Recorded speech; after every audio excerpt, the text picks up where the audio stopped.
Welcome to ADHD Power Tools, where we give you the tools to unlock the power within.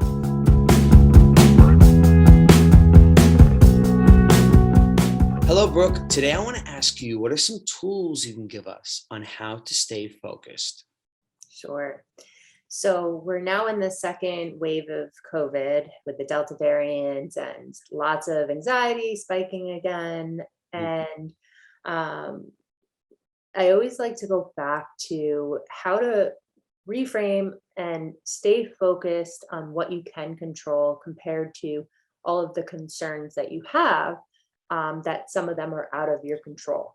So going back to Stephen Covey's circle of influence and circle of control is an activity that I do with some clients where they list out all of their concerns.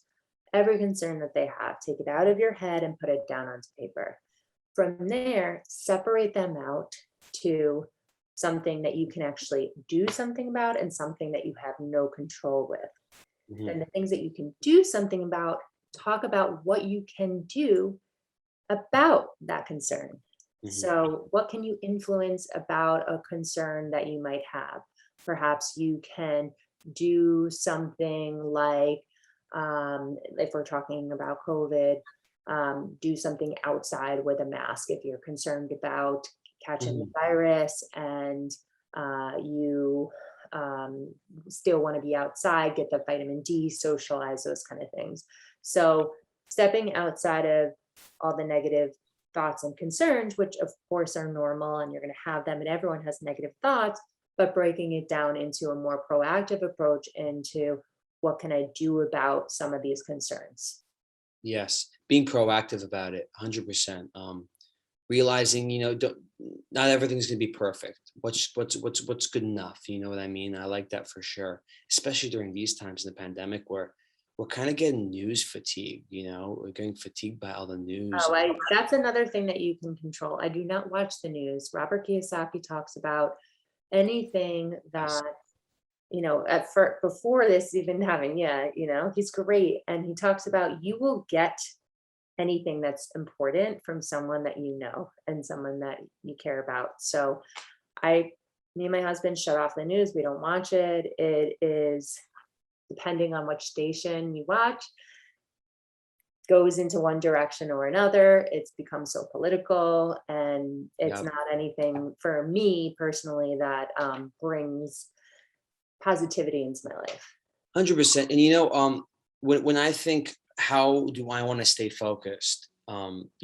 Staying away from the news and letting it take up your mental capacity kind of is an answer to one of the questions I always ask myself when I want to stay focused. There's some questions that I help me out a lot when there's a task I gotta do and I'm kind of not in the zone. What do I want to achieve? What's my goal? That's question number one. Next question is, what expectations are driving this project? Is it mine, someone else's? What am I trying to please myself or someone else?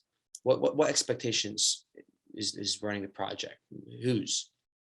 And do you understand what you need to do? Do you understand the mechanics of the task? You understand the structure?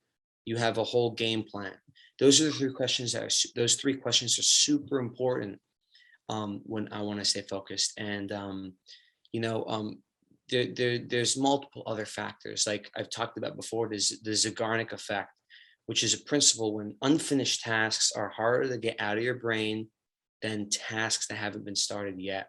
Those unfinished tasks are lingering in the back of your head right here. It's like, hello there. I'm not finished yet. I'm still here. Ding, ding, ding. Exactly. I only take 10 minutes to do. You should go ahead and start me. Or I take longer to do, but you're not finishing your 10-minute task because I'm here. So it's like, get those out the way. It's kind of like eating the frog. And when you've said before, it's similar to that.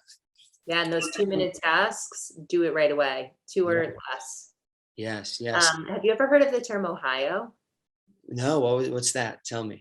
Only touch something once. It's essentially that, only see it once. I forget what the H is, but yes. Well, look up Ohio. It sounds like it works with, eating the frog. The Zeigarnik effect is very important to get those small, minuscule tasks out the way. Positive breaks. I mean, we've said this so many times. It is so important to take breaks. The other day I was studying for an exam and I was taking this practice exam. We had 120 questions. The 120 questions, it should be 30 to 1 minute, 30 seconds to 1 minute each question. So that should be done in no more than 120 minutes, which is 2 hours. I finished it in like 2 hours and 40 minutes because I took breaks every 10, 15 questions. And I'm fine with that because it helped me finish it. It helped me absorb the information as much as I can and focus on my task as much as I could. And in just planning the stuff out, 5 minutes of planning could save you hours of focus and work time. So that's just a handful of tools right there. You want to plan and see everything, the structure. You understand what needs to be done and how you want to focus on your task ahead of time.